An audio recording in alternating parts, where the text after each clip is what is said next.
Virginia is seeking an identity when it already has one. I was born in the belly of a beast. From a queen came a king. Where being white wasn't privileged. Life ain't always what it seems. I grew up. Hey, it's your boy CT, the Urban Cowboy, and I'm here on Tidewater Waves. Yes, sir. Appreciate you pulling up, man. Absolutely. Yeah. So Thanks for having me. Oh yeah, no doubt, man. Yeah, had to get this interview. Definitely a different style. So had to make sure we cover it. Yeah, absolutely. Yeah. I've been different my whole life. Right. Okay. Yeah, we can get into all that. So, all right. Well, yeah, we'll just kick it off with that. So, what do you mean by that? Well, I was in the Marine Corps. And that's what brought me out here to Virginia many moons ago. And, the cowboy is an outlaw. And, it's not country shit. It's adopted by the country culture, I would say. But if you look at cowboys date back to the 1600s, the Spaniards. And the Spaniards brought the cowboy hat over here. And that's just, it's just outlaw. Mm-hmm. And as far as just being different, I've always marched to the beat of my own drum. Was in the Marine Corps for 10 years. And being a Marine even, they kind of like, one of the big things is adapt and overcome, right? Yeah. So, and we are one of the least funded branches, even though we're the most badass. Really? I didn't know that. Yes, sir. Yes, sir. Wow. So we would always you just kind of get what you get, and you don't throw a fit, and you better make it work, and you better make it look good too. So, that's what I mean by just being different in my music. I never really tried to follow any rules because I was taught by some really great mentors. And what I realized in being from this area with Timbaland and Neptunes and NERD and all them cats, like, they didn't follow the traditional rules, and that's why that sound was so prolific when it came out of this area. So that's why this is home. Word. Yeah, that's dope. So, did you already have that mindset, like, going into the Marine Corps, like, just this is what I want to do, this is how I kind of want to embody myself, or did that kind of come naturally develop? That's a good question. The answer, I could sit here today, hindsight, and be like, yeah, but the answer is no. The reason for joining the Marine Corps was so that I could get out of some trouble, and I also wanted to get the hell out of where I was from. So, I was from Springfield, and I moved around my whole life, around the United States. I've lived in like 13 different states, but Illinois was where I was, and I didn't see a path for me. So I wanted to get out of there, and I was done with school. I was tired of sitting at a square desk and looking at square books. That just made me feel like a square. So I decided that I was going to get out and just do something and get paid to travel. So I joined the military. Gotcha. Okay. So I joined the Marine Corps because if I was going to do any other four, I was going to do the best one. Mm. So you were already privy to like the traveling. That was before the Marines, right? Where you moved around and yeah, for sure. I mean, I was homeless as pretty much through high school. I was very blessed to have some friends that had wonderful parents and stuff that let me stay with them. But for the most part, man, I've been on my own since I was about 14. Well, okay. So when you were moving around, like how much of that did you take to the Marines? Because I know once you go to the military, it's kind of like a strip down of everything you kind of know and live out of 2 sea bags, man, at all times.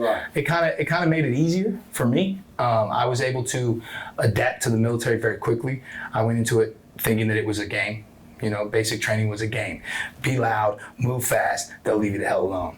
And when I got bored, I knew how to stir up trouble. And I would mess with the drill instructors or mess with the superiors. And no, that was not a smart thing. I would get smoked for doing that, but at least I was entertained, So that's kind of where that came from. I don't think that there was ever like a grand master plan overarching.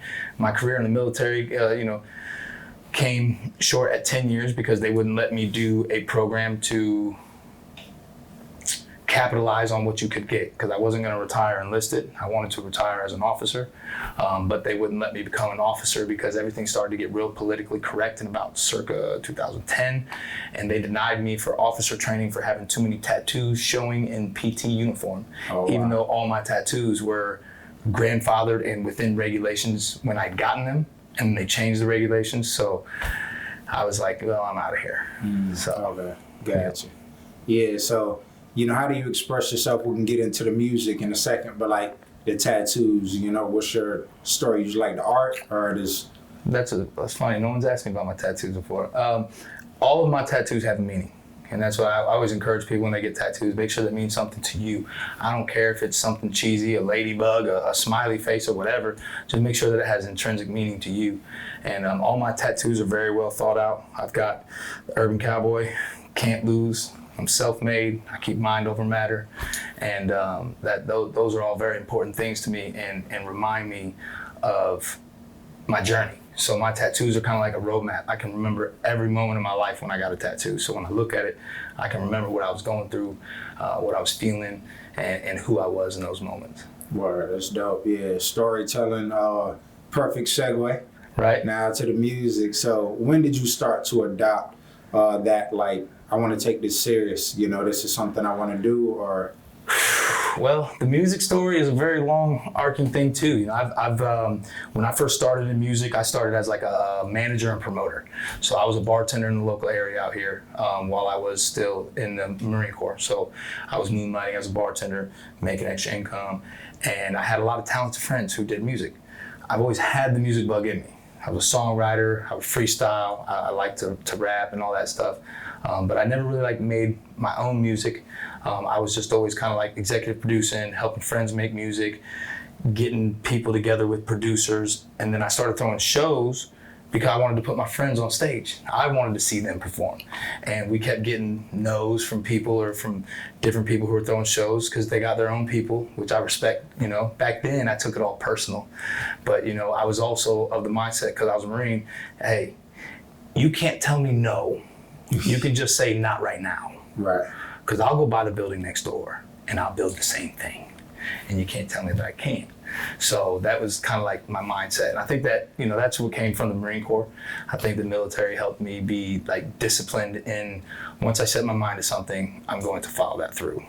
Right, okay, yeah. So, you know, in terms of setting your mind on the music, did you map it all the way out? Like, this is, I want to do this. Once you transition from kind of the promoting, facilitating, you know, role. Yeah, so the reason I was throwing shows too is because when I looked at the music industry and managing some of my buddies, I found that shows were where money was. It was low hanging fruit, because in the music industry, it's difficult. It's a business, and you have to build it. And in order to build it, you got to invest in it. And a lot of artists, you know, they're struggling musicians, myself included. I got kids and full-time job and career and all that stuff. So when I was transitioning from that to doing my own music, there was a lot of things that happened. As everybody has stories in the music business, I had some people that did me less than I would have done them. And I had to choose to continue to move on. And when I did, I couldn't get away from music. I've always been pulled to it. I love music. It's what feelings sound like. And I just decided to start writing my own music. And I went through a transition, and I found out that my father was not my father. And I went on a journey to find my biological father. And at the same time that happened, I found out that I had a daughter who was 14 years old. Oh, wow. So I wanted to apologize. I'm real big on accountability. I think that's what men are missing in this day and age. Everybody wants to play victim and blame. So for me, I wanted to do something that would let her know that I was sorry for what happened. And I wrote her a song, and that was a song called Haley. And it was just a song, the way that I even wrote the song and approached the song, I included her mother in the song and her lover that she had, because my daughter was raised by two beautiful women. And I just wanted them to know, like, I don't have no beef with anybody. I'm just glad I'm here to be able to show up as her dad. And then I wrote some things in the song that I wanted her to learn about what I've learned in life, and to let her know that I'm here now. So, and that's where that came. And then I started doing the music, found the Urban Cowboy persona, and here we are, and it's just a fit. So, I mean, I've always been a cowboy, but being an urban cowboy and this music thing, it fits like butter and bread. Right, okay, yeah. So adding those two elements. Yep. You know, and I do want to talk about the urban part, you know, because I know it's like a blend of country rock. So like the urban, like, what is your kind of take on that? And like, because you do a great job of it, like the production, it doesn't sound like typical cowboy country music. It's like a segue. So Yeah, so it just comes from Missy and Tim and Pharrell and just all of the people that I grew up loving, man. I love Prince. I love performance, you know what I mean? Like Billy Idol was somebody who I just loved because his music may not have been like the most in-depth and words that'll shock you to your core, but his performance and his ambiance was just something different. And you know, just going back to all of those Jimi Hendrix and all these different characters, you know, that's just, everything is in my music, and I don't feel that I'm a city boy and I'm a country boy at the same time. So I like to say I'm a city boy from the country. And that's in my new song, Good Golly. And it's a line that resonates with a lot of people. And that's what I love about this area, because here in Virginia, I mean, this is a country ass city. You know what I'm saying? But it's a city. It's definitely a metropolitan area. There's 1.9 million people here in these 7 cities, but you're a stone's throw from Pungo. You know what I mean? Or Suffolk. Or Smithfield. I mean, yeah, Southampton, all that, you know? So it's just very much just country that's influenced by some urban shit is the best way I could word it, you know? Right, yeah. No, that makes a lot of sense. Like when you think about, because a lot of people don't really, you know, call it like one big city and forget that it's so close. Yep. You know, because they do a great job of just kind of the branding of each one. But, you know, when it comes down to like all the, you know, overload of music and different sounds, like how do you kind of try to stay focused on, you know, yours with having like a creative mindset and being able to pull from so many different, you know, places? I don't. I just show up and let it come through me. Right. That's the beautiful thing. And I also, you know, I work with people. A lot of people are all against like working with songwriters, and everyone's like, oh, I don't got a ghostwriters, right? Well, I make music with everybody. I've bought songs from people. I've had people who have made a song just for me, and they're like, you don't have to tell anybody I did it. I'm gonna give you your credits. Let's do it the right way. I don't have a problem with any of that. And I think that that's more so where it comes from, man. I'm all about collaboration. I want to have the best people on the song that I can. I don't necessarily want to have my people on the song, you know? So I think that that's kind of where it comes from too. It's a collective. This urban cowboy music and all that, man, I've made music with so many people. Shout out to my brother, Attitude. He taught me a whole lot about the just melodies and structuring songs. And I've worked with Terrific and Biggs and just so many of the great producers out here that are around.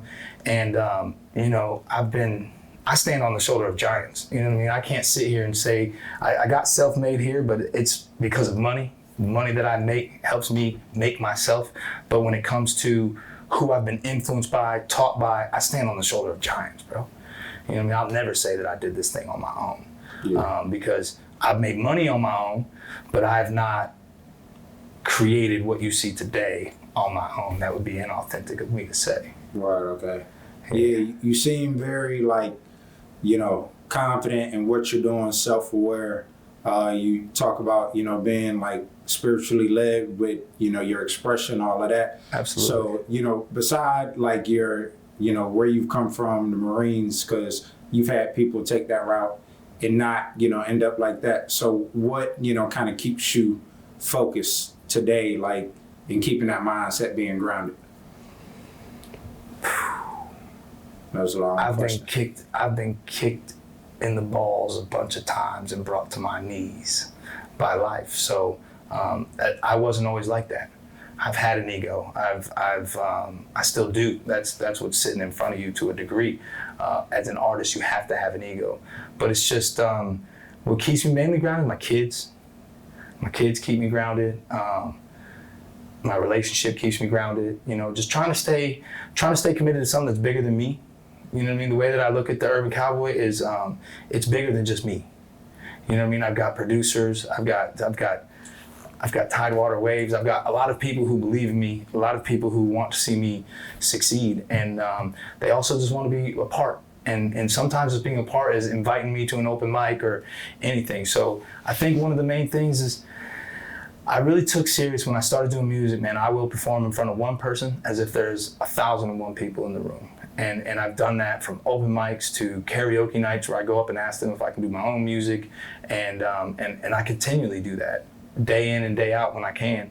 And I think that keeps me humble, you know, because when you perform in front of 1 or 2 people, you'll get real honest feedback. You'll either win them over, which is pretty easy to do if you actually take it serious, or they're gonna give you some really constructive feedback.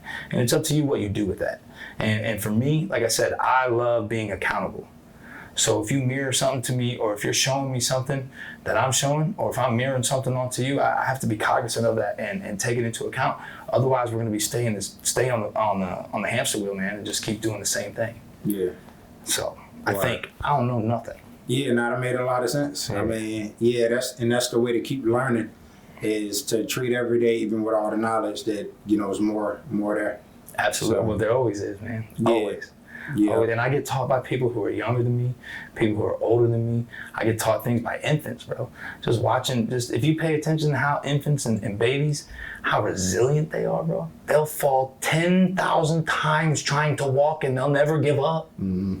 But we will run into a couple roadblocks, bro, and be like, oh, the world is over. Yeah, man. So much going on, and we forget where we come from and that natural instinct, pretty Absolutely. much. Using your instincts to go and guide yourself through life. So Yeah, for sure. Yeah. So I do want to talk about, your singles. I know I listened to them unreleased tracks. Yes, None of those out.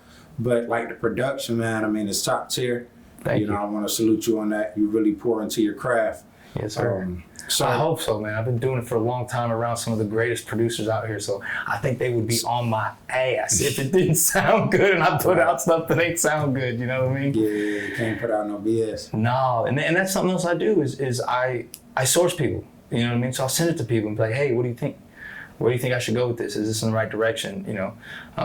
It feels like it's missing something, and I'll go seek that out. I don't believe in being a perfectionist when it comes to the music. I don't want to overdo it. A lot of people get paralysis by analysis and try to do too much. But I do know if I hear something. If I hear something, we need to address it. If not, I also trust my friends. I've literally, T-Rific just did this. I went to go get a track worked on with him. And he's like, as a producer, I sonically hear some things I can do. He goes, but it's bopping.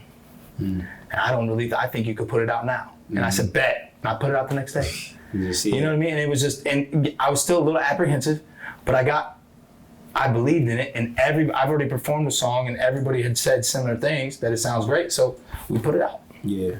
And it's rolling. So. Yeah, that's, I feel like would hold a lot of people up, even myself, like just over-analyzing, 100%. and not just, like you say, it's no really right way to do it. Just you got to give people the chance to support you too.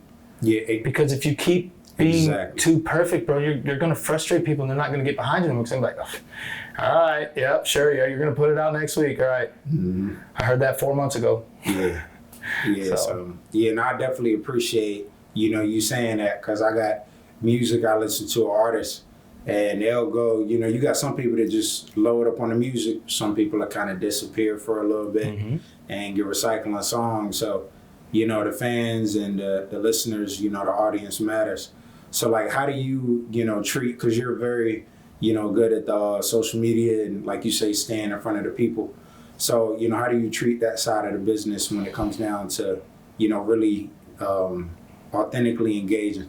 You want to know the truth? Yeah. I'm just as flawed as all of y'all, and I do the same thing. I go through cycles, ebbs and flows.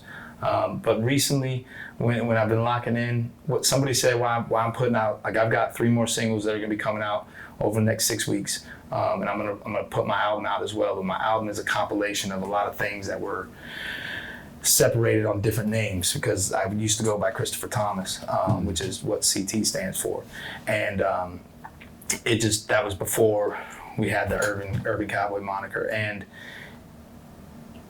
I remember when I hear a good artist and I go to their Spotify and they only have 2 or 3 songs, I get pissed off because I want more. I genuinely want to hear more. I find somebody cool and I'm like, man, I wish there was more from this guy. And then I'll frequently check back. And then they don't have anything new, and that frustrates me as a fan. So I don't want to let my fans down, and I don't want to let my friends down. So that's why I've been pumping these things out now and getting them out there. Word, okay, yeah, like I said. Like G Sheesh, that song's coming out, and I'm going to be releasing. That's one of the 3 I'm going to be releasing. Okay, Cool. So yeah, let's talk about this album. Like, you know, the curation of it. And I know you say things are from different pockets, but how do you, because you got like projects, mixtapes, I'm gonna just put some songs together, but how do you personally curate an album that makes sense to you? I've been putting this album together. So my goal was to put together one album. And that's what I started with. And I wanted to do that so that my kids could know who I was. So when I'm approaching it from that angle, I'm going to put some of my most vulnerable music on there. There's definitely going to be filler tracks, some of the more fun tracks. But I kind of just kept making music. And I'm like, all right, this one will make the album. This one's just a fun song. This one will make the album. This one's just a rep in the gym. You know what I mean? Because sometimes, bro, I've got probably 30 songs and no one will ever hear. Ratchet stripper club songs, like all of that, bro. All of it. Crazy. Yeah. You know, and you know, I may sell them, but they're probably not going to come out under the Urban Cowboy, you know, Gotcha. Just because they don't necessarily fit, and they were reps in the gym. They were fun. They were great to make. Some of them play in some of the clubs around here, just like one-offs. The DJs love them and they play them. But there's no rules in music, man. So when I go to curate it, I'm just putting it together, and I have an aim, but I'm okay if that aim gets adjusted to the left or to the right, or if a song drops off, or if I add another one. What I'm not okay with is holding the whole album up for one more record. No, that's not gonna happen. So that's where, right now I've got one record that's kind of holding it up, but that's because we're at the final process and I just have to clean it up. The it's already cut. It just needs to be a little bit more tweaked and mixed out, you know. Okay. But it sounds like an important record. Where's the placement?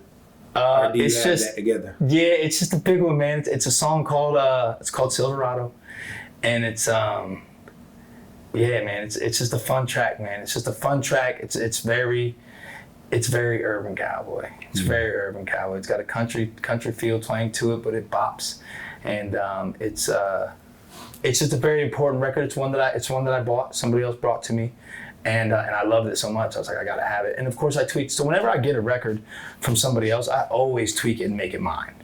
So like, you're saying full on, like, when you say record, like lyrics, sound, all of that? Yeah, lyrics, hook. Well, sometimes they'll just have a hook. Okay. And a melody, you know, and then you got to do the verses. It just depends. There's so many ways that you can do songs with one another. But this one was actually finished, so he completely played it for me, and he's like, I can't do anything with it. I'm not putting it out. And I was like, I want it. And that's how we started it. And you know, and I'm just not afraid to say these things. A lot of people are so shy and want to be like, oh, I made the record my own. Yeah. But it didn't start as my record. Originally, right. But now it's my record, and when you hear it, you're gonna feel that it's my record too. So I think that's when people gotta stop, man. People gotta stop with this, it's the ego.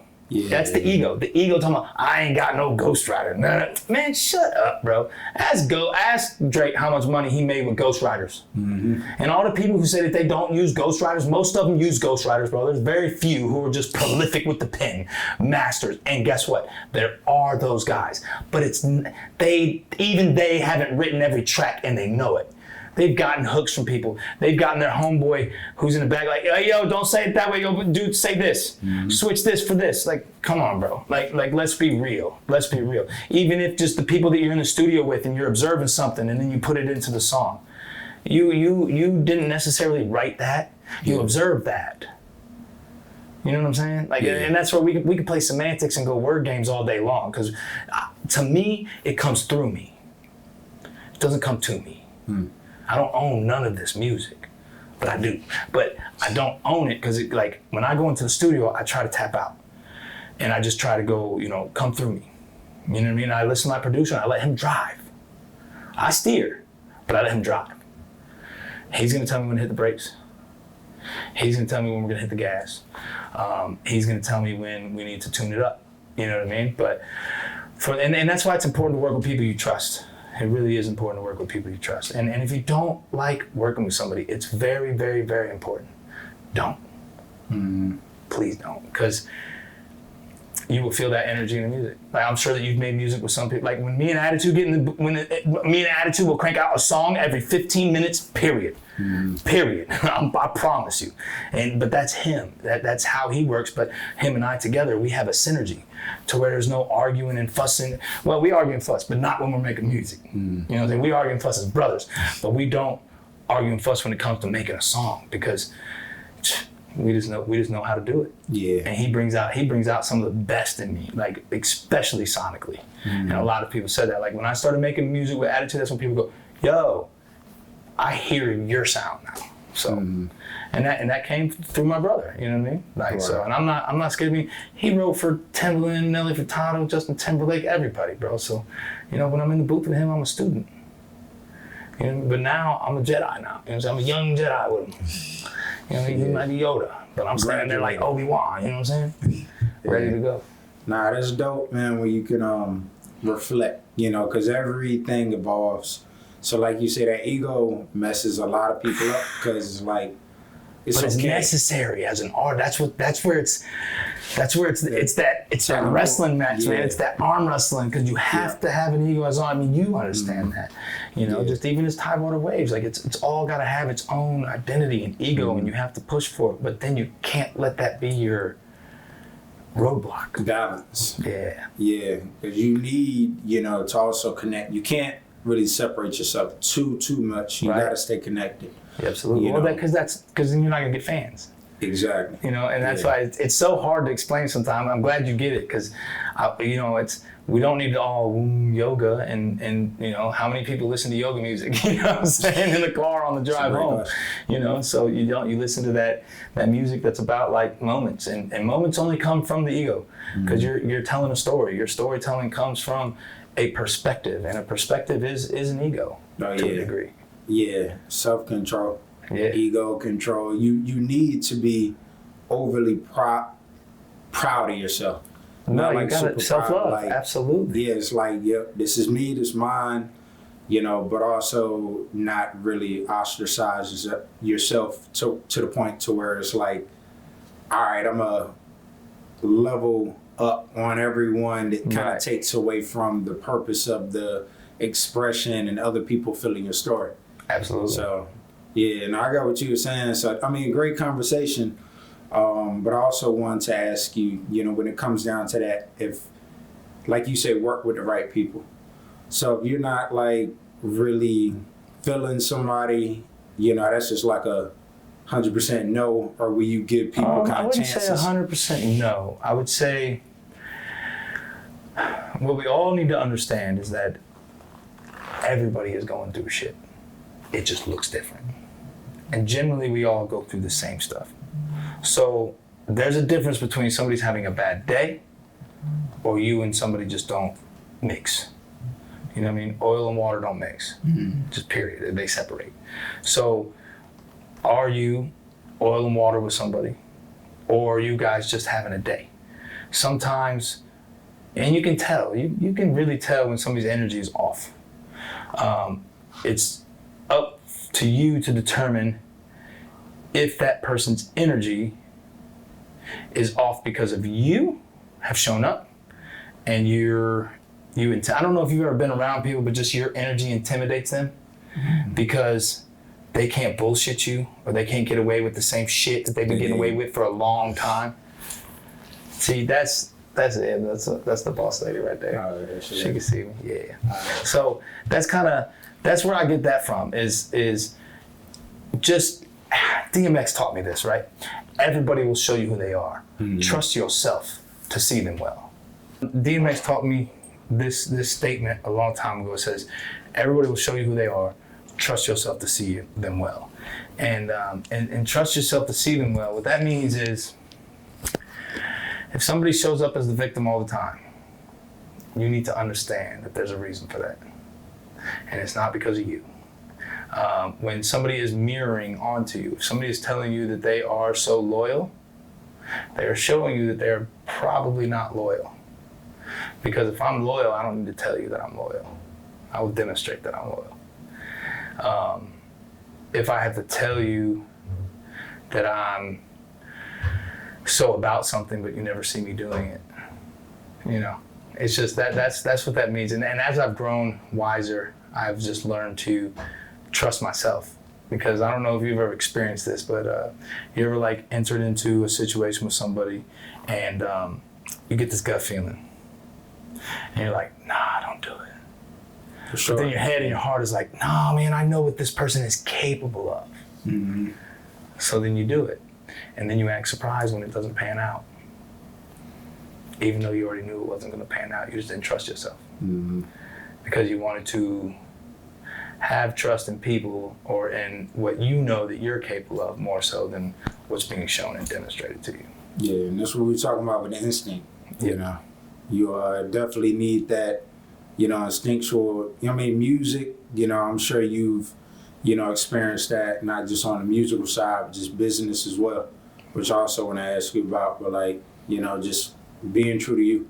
Mm-hmm. You know, you got to be grounded. So, you know, with the music business side, like how much of that was like a learning curve, you know, when it comes all down? of it. I mean, it's straight from making zero. music is one thing. Mm-hmm. Being in the music business is an entirely different thing. Entirely different thing.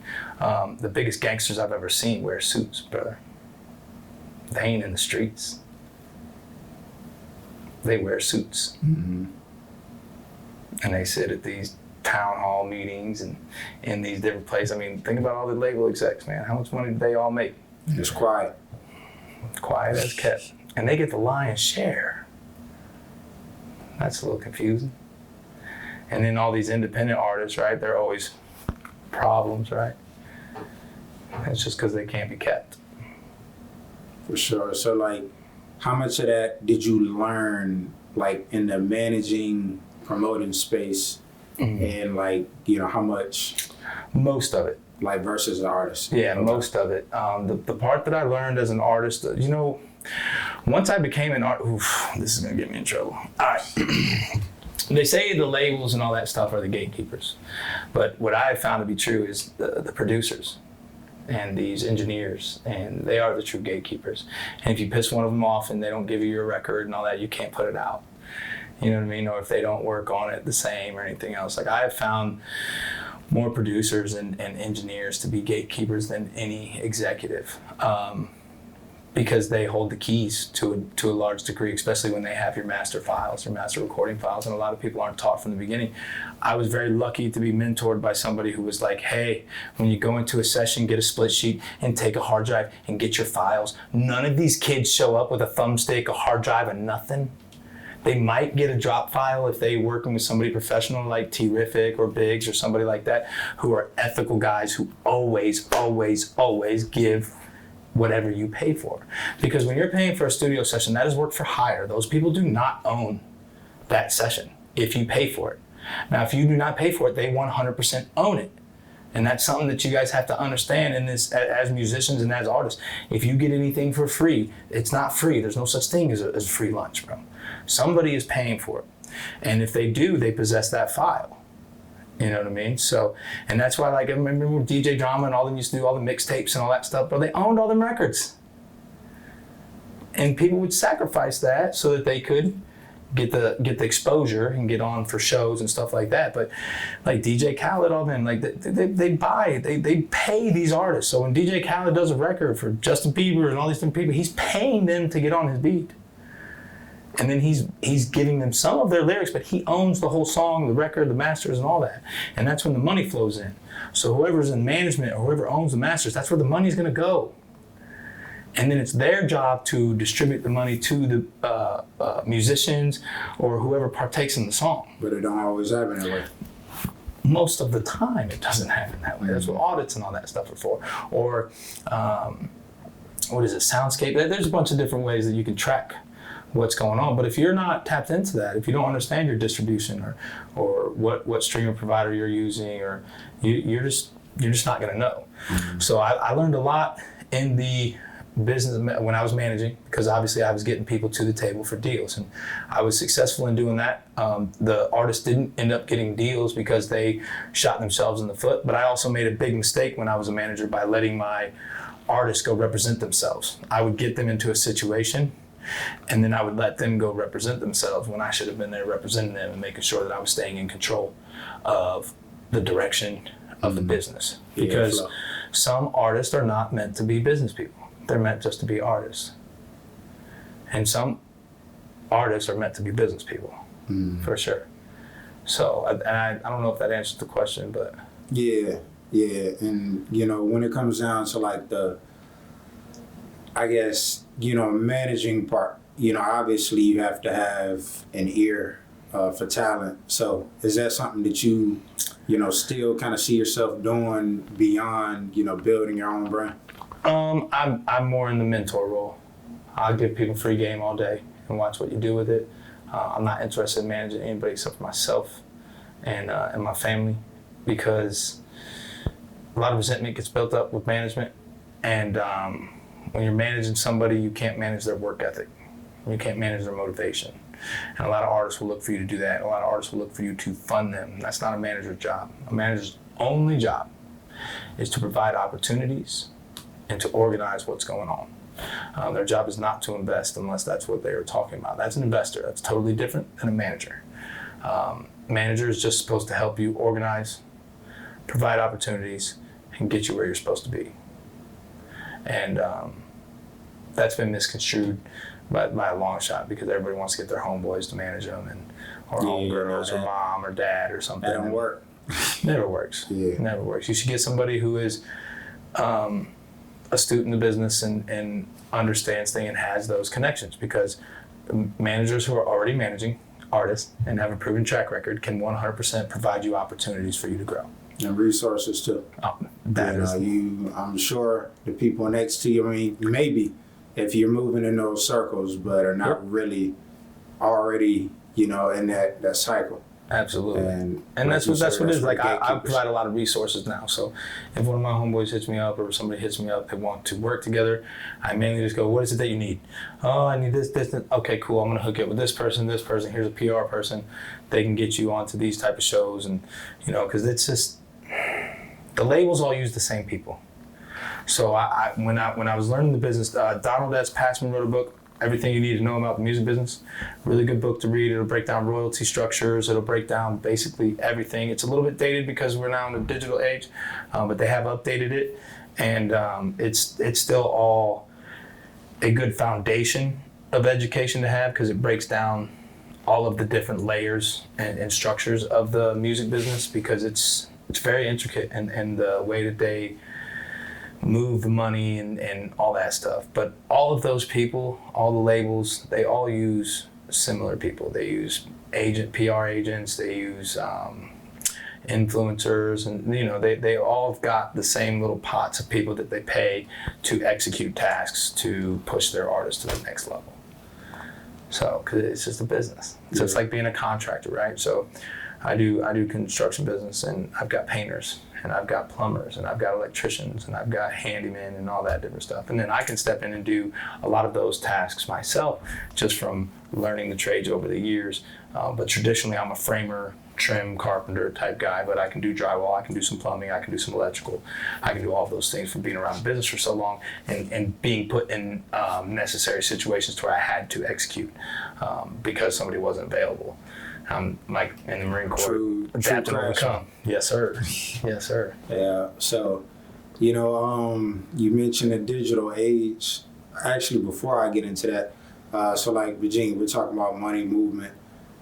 I think that's kind of a holdup out here, is the whole economic piece and people really understanding how money should flow in certain scenarios. So, like, how do you feel about the structure of, the outside, the creativity, we always talk about that, but like the structure, like music and business out here, like compared to other big markets?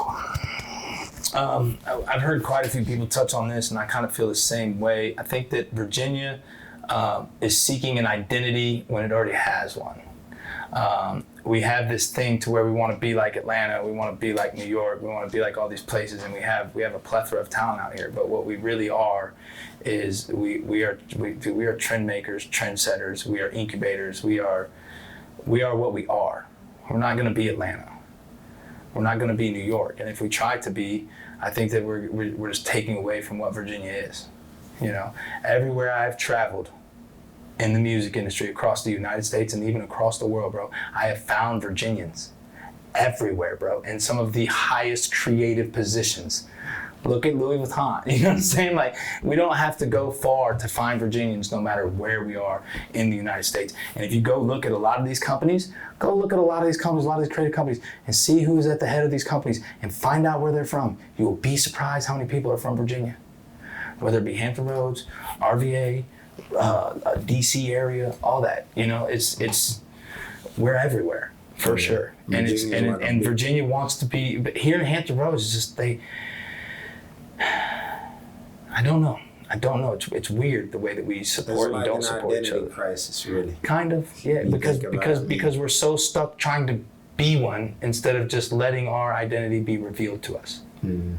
If that makes sense. Yeah, it makes a lot of sense. Like a big warehouse, because you being in the military. I mean, there's a lot of people in and out, but the rooted people here, you know, I think all it's so kind of unique and different, bro. Yeah, because this is like a cesspool here, bro. We've got we got people from everywhere, bro.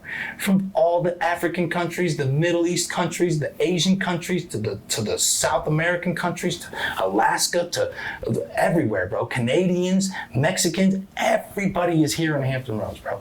Everybody. We got Filipino communities out here. Everything, and that's what we are. We are a melting pot of people, and we're not one thing. And I think that if we could accept that, we could get to having a hell of a lot more fun. Yeah, for sure. Because look what happens when we do come together for Timberland Way Weekend, or for the R&B block parties, or, you know, we'll come together, but we always have to have some dumbass celebrity come, bro. Headline. Yeah, I mean, it's right. I mean, maybe I'm wrong. That makes sense. Yeah, I mean, what you're saying is just kind of like, but nobody's really kind of hit that point yet to where that too, because no one's tried. True, and it goes back to I think they had though, like Cousins Fest, you know what I mean? Cousins Fest is take off, you know what I mean? That brought some more students. See, a lot of people say Pharrell and them all, dude, they have been bringing back, but they had to create things to come back for. Mm-hmm. So they got the wave pool, they got all the big infrastructure, the dome, you know what I mean? Like, we've now got a lot of things that are more appealing to bring people to Hampton Roads, Virginia Beach area for. And hopefully we continue to do that, man. Like, look, our Norfolk Admirals were the champions for a couple of years. I don't know if they won this last season, but, you know, we've got the Tidewater baseball team. They won the Tides. They won the championship as well. You know, like, we've got some just great talent, and this is a culture of winning out here. It just looks different than what we think it should look like, because we're judging us against other things, you know? Right. Yeah, so I mean, and then when it comes down to, like, you know, because I want to get back to you, what is that, like, long-term kind of, you know, goal for you? Are you planning to position yourself out here, or are you just kind of still on the move? Wherever God takes me, brother. Like, I'm here. This is home. This is where my heart is. Lived out here for all my adult life has happened out here. I went to war out here, had my kids out here. Virginia's definitely home. And I do want to live in Florida for sure. I like that land of weirdos down there. No state taxes. You can have lions, tigers, and bears. And the weather's wonderful. But for the most part, like that, I'll always have a home base here for sure. Never gonna just leave this area outright. Too many memories, too many people, and too much love, man. Virginia is for lovers. It's just we loving things the wrong way. Right. Yeah. And then, you know, again, like you say, just the audience. I mean, I think that just as much as we talk about people not hitting that level, you know, people got to galvanize around, you know, people that want, you know, the big money, the market, to actually come out here and start. Well, also, I would say this, and this is to all the artists out there. Shout out to Amelia A&T, because she's worked her butt off, and I've watched her do a lot in the hip hop space, and she puts on great events. And that's the difference, man. Stop thinking that just because you put on a show and you put a flyer out that you're entitled for people to show up. Give them a reason. And even your first event is not, it may not go off as a banger, but make sure that if you have 10 people in that building, those 10 people tell everybody what they missed. That's what you can do. Because then when you do the next one, you're gonna have 30 or 45 people, I promise. And then give the same exact energy, and then every time you're gonna be sold out from that point. But everybody out here just wants to act, and I'm sorry, most people out here act entitled just because they do something. And that's the wrong attitude to have, man. You got to show up, and you got to, it's business 101, bro. Take care of your customers. Give somebody something to come back for. And that's why I bring up Amelia. She just did a banger event at Broadway, and I watched her go from a small little levels club that she was doing open mics and helping, and still does. She still does open mics and helps out starting out artists. And you just got to come correct though. But people would still bitch about that. Oh, I don't want just 5 minutes and I got to submit the set beforehand. Yes, you've got to show that you are on and handling your business the right way. For sure. And there's nothing wrong with that. Hold people to standards. Have standards for your event. Have standards for your craft. Have standards for what you do. And enforce them. And if people aren't for you, then they're not going to be for you. They'll show themselves real quick. Yeah. So, do we miss anything? Any more music? No, man. This has been a great conversation, man. I appreciate you having me on. Tidewater Waves is you've been grinding since what, 2018, I believe? Yeah, 2018. Right on. Yeah. Right on. And so just let me flip and ask you a question, man. What have you learned the most? I mean, you're coming up 8 years now? Mm-hmm. So what have you learned through 8 years of conversations about the area, and where's the hope? That was a great flip around. I would say, it's great hope, and just to see the progression out here, what I've learned the most, I would say, is what you brought up. I think mid-interview, you were just saying, just be authentic. You just gotta do you. Not really the ego, but you gotta stand for, what you're doing. There's no right way to do it. You got a blank canvas. So, just learning along the way, not really beating yourself up about getting something wrong, or, just having those bumps in the road, just consistency. So. Absolutely. Hey, get knocked down, get back up. Yeah, exactly. 10 times. Yeah, and if you're true to what you're doing, that's what you're gonna do anyways. It ain't no getting discouraged or quitting. Yeah. Lifestyle. Yeah, for sure. And that's the thing. If you want to quit, then it wasn't for you in the beginning. Exactly. And now having moments of feeling that way, I think we always do. We always feel like we're like. Especially artists is like, what am I doing? Remember what you're doing it for. Mm-hmm. You're doing it because that's what you signed up for. And once you sign up for something, don't be a pussy. Follow through. Yeah. Follow it through. Get it done. Get it done. Yes, sir. Get it done. Yes, sir. Yeah. Well, I appreciate you pulling up. Hey, man. Likewise, Drew. Definitely gonna have part 2. Okay. When the album gets here, and just stay tapped in. So. Absolutely. Look forward to it. You have to get Miss Foreign on too sometime. She'd be shy, but. Yeah, we set it up. Y'all let me know. Absolutely. She's got an awesome story, and we've got an event coming up tomorrow. You're definitely welcome to come out. We got our single release party coming for Bedroom Rodeo, a little Afrobeat country song. Yeah, I seen a performance. Shout out to the performance at Sessions. Yes, the Off-World Sessions, man. Shout out to Yosmir and all them, Shaggy, everybody who was out there, man. Mm-hmm. For sure. So, yeah, man, I appreciate, again, like I said, you pulling up, but also the wise words you dropped. And definitely looking forward to staying tapped in for sure. Absolutely. You can find me on Instagram at CT_Urban Cowboy, pretty much on all platforms. And it's CTURBNCWBY on Apple Music and all that kind of way. All right. See you. Yes, sir. I grew up, childhood trauma, it's encoded in my genes. Passed down from dad and mom, my pain still haunt me in my dreams, Lord.